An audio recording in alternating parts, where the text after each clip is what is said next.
সকালবেলা আমরা সবাই একসাথে বসে খিচুড়ি খেয়ে নিলাম। আর খিচুড়িটা অনেক বেশি মজা হয়েছে। আর আমার বড় যা সবাইকে বেড়ে দিচ্ছিল। সকালের খাওয়া দাওয়া শেষ করেই আমি আমার শ্বশুরবাড়ির উদ্দেশ্যে রওনা দিয়ে দিলাম। কারণ আপনাদের ভাইয়া এর মধ্যে অনেক অসুস্থ হয়ে গিয়েছিল। আর এর জন্যই খুব তাড়াতাড়ি করে বাড়ি চলে যাচ্ছিলাম। হঠাৎ বৃষ্টির পর প্রচণ্ড গরম পড়ে গিয়েছিল। আর এর জন্য আপনাদের ভাইয়া একটু অসুস্থ ফিল করছিল। আর এর জন্যই আর দেরি না করে বললাম চলো বাসায় চলে যাই। আর এই যে এই রাস্তাটা হেঁটে যেতে হয়, এখানে রিক্সা ঢোকে না। অনেকটা পথ হেঁটে যাচ্ছিলাম আমরা। গ্রামের এই ইটের রাস্তাগুলো আমার অনেক বেশি ভালো লাগে। চারিদিকে সারি সারি গাছ, আর এই এলাকা অনেক বেশি বাজার ছিল, যার জন্য আমার অনেক বেশি ভালো লাগছিল। আর আমার বাজার দেখতে খুবই ভালো লাগে। এখানে আমরা গাড়ির জন্য অপেক্ষা করছিলাম।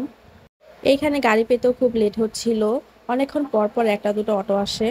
গাড়ির জন্য আমরা অনেকটা সময় অপেক্ষা করছিলাম এখানে দাঁড়িয়ে। অবশেষে আমরা একটা অটো নিয়ে নিলাম। ভেবেছিলাম আমার ননদের বাসা আরও 2-1 দিন থাকবো, কিন্তু ভাগ্যে যা আছে তাই হবে, কিছুই করার নেই। আমার ছেলেটা তার ফুফাতো ভাই বোনদের সাথে অনেক বেশি এনজয় করেছে। আর আমার দেখতেও খুব ভালো লেগেছে, কারণ আমার ছেলে যখন ঢাকায় থাকে তখন একাই থাকে ফ্ল্যাটের মধ্যে। এত মানুষ পায় না আর এত আনন্দও করতে পারে না। বিকেলবেলা আমরা একটু নদীর পাড়ে ঘুরতে বের হয়েছিলাম। আর এখানে এসে দেখি অনেক দূর দূর থেকে মানুষ এসেছে আমাদের নদীর পাড়টা দেখার জন্য। নদীর পাড়ে এসে আমি তো মহা খুশি, কারণ এখানে আমার খুব প্রিয় খাবারটাই বিক্রি করছে।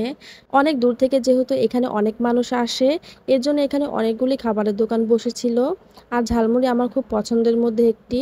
আমি এখানে বসে বসে ঝালমুড়ি খাচ্ছিলাম আর নদীর ভিউটা দেখছিলাম। আসলে আল্লাহর সৃষ্টি কতই না সুন্দর। আল্লাহর সৃষ্টির সাথে কোনো কিছুই তুলনা হয় না। নদীর পাড়ের এই সৌন্দর্য আর আমার হাতে এই ঝালমুড়ি, সবকিছু মিলে খুব দারুণ লাগছিল আমার কাছে।